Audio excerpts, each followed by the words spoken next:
Hello everyone, assalamu alaikum. I am Abdullah and you are watching English with Abdullah. Dear students guys, again एक नए lecture के साथ lecture है vocabulary के हवाले से. अगेन 4 वर्ड्स ला चुका हूँ एडवांस्ड वोकेबलरी जो ज़्यादातर रिटन और स्पोकन दोनों में इस्तेमाल होते हैं. तो बिना टाइम वेस्ट करते हुए टॉपिक की तरफ चलते हैं. फर्स्ट वर्ड जो हमारे पास है वो है सिंस्टिलेटिंग.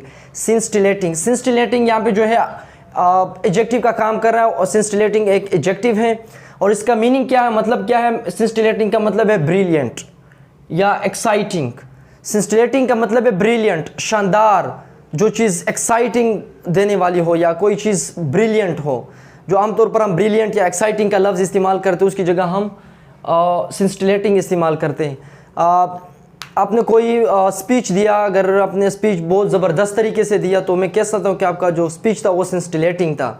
और इसी तरह आपका कोई परफॉर्मेंस रहा किसी स्पीच में या किसी कंपटीशन में या किसी राइटिंग कंपटीशन में, तो अगर मैं कहूँ कि आपका जो परफॉर्मेंस था वो सिंस्टिलेटिंग रहा तो इट मीन्स दैट कि ब्रिलियंट रहा, मतलब ज़बरदस्त किस्म का रहा. तो यहाँ पे मैंने इस्तेमाल किया कि your performance was scintillating. Your performance was scintillating. आपका जो परफॉर्मेंस था वो सिंस्टिलेटिंग था. तो दूसरी सेंटेंस में इसको इस्तेमाल करने की कोशिश करते हैं. अगर मैं कहूँ लेट्स सपोज आपने कोई मैच खेलने में हिस्सा लिया था, आपने बहुत ज़बरदस्त किस्म की बैटिंग की, तो मैं कह सकता हूँ कि योर बैटिंग वाज सिंस्टिलेटिंग. आपकी जो बैटिंग थी वो ब्रिलियंट थी, वो बहुत ज़बरदस्त किस्म की थी.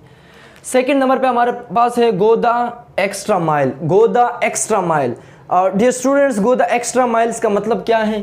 To make special effort to do something. To make special effort to do something. किसी चीज़ काम को करने में ज़बरदस्त किस्म का एफर्ट करना, बहुत अच्छी तरह कोशिश करना, हर मुमकिन कोशिश करना, हार्ड वर्क के साथ कोई काम को अचीव करने की कोशिश करना. तो हम कहते हैं कि गो द एक्स्ट्रा माइल.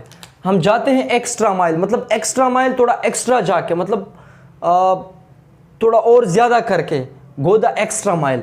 तो यहाँ पे मैंने सेंटेंस में इस्तेमाल किया कि he went the extra mile to pass the exam. तो यहाँ पे वेंट को, गो को मैंने वेंट में कन्वर्ट किया क्योंकि पास्ट इंडिफिनिट में हमने इस टेंस को लिखा है. तो गो, वेंट, गोन, गोइंग इस तरह इस्तेमाल हो सकता है. He went the extra mile to pass the exam. उन्होंने भरपूर कोशिश की, हर मुमकिन कोशिश की एग्ज़ाम पास करने की.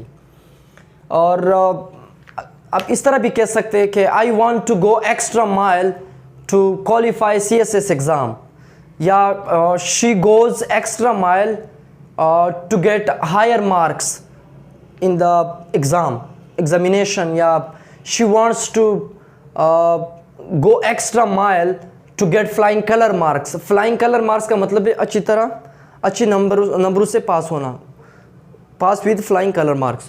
तो आप इसको इस तरह इस्तेमाल कर सकते हैं. थर्ड नंबर पे हमारे पास है abstain from. abstain from. abstain from का मतलब है to stay away from something. किसी चीज़ से दूर रहना. दूर रहना इन द सेंस ऑफ किसी चीज़ से आप परहेज़ करना.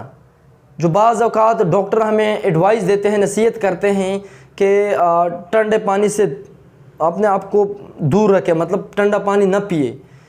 तो इस सेंस में हम इसको इस्तेमाल करते हैं. अब इसको मैंने सेंटेंस में इस्तेमाल किया बहुत ज़बरदस्त तरीके से. The doctor advised me. Doctor ने मुझे नसीहत की to abstain from cold drink, कि कोल्ड ड्रिंक से आप परहेज़ करें, कोल्ड ड्रिंक से दूर रहे. और अगर आप किसी को एडवाइस करते हैं कि आप बुरे लोगों से दूर रहे, आप कहते हो कि you should abstain from bad companies. आपने जो है बैड कंपनी से आपने आपको दूर रखा, आप बैड कंपनी से आप परहेज करें. फोर्थ नंबर पे है a bone idle. A bone idle, dear viewers, a bone idle का मतलब है one who is unoccupied with. One who is unoccupied with का मतलब है जो बंदा फ्री होता है, जो बंदा फारिग होता है, जो बंदा कोई काम नहीं करता हो. लेट सपोज कोई स्टूडेंट है, नहीं पढ़ता नहीं है, वो फजूल घूमता रहता है, तो वो अबोन आइडल है. या कोई बंदा है घर में जो काम नहीं करता, ना स्टडी करता है, कोई और काम करता है, तो आप कह सकते हो कि अबोन आइडल. अब इसको मैंने सेंटेंस में इस्तेमाल किया कि he is a bone idle. He is a bone idle मतलब वो फारिग है. आई एम अबोन आइडल, मैं फारिग हूँ. You are a bone idle. तो आप इसको इस सेंस में इस्तेमाल करते हैं. तो ये 4 वर्ड्स थे जो मैंने इस लेक्चर में डिस्कस किए. तो आप लोग भी कोशिश करें इसको सेंटेंस में इस्तेमाल करें, इसको रिटन में भी इस्तेमाल करें, इसके ऊपर प्रैक्टिस करें, अपनी वोकेबलरी को इम्प्रूव करें. तो बस आज के लिए इतना ही काफ़ी. मिलते हैं अगले लेक्चर में. Till then take care. अल्लाह हाफिज़. Thank you so much.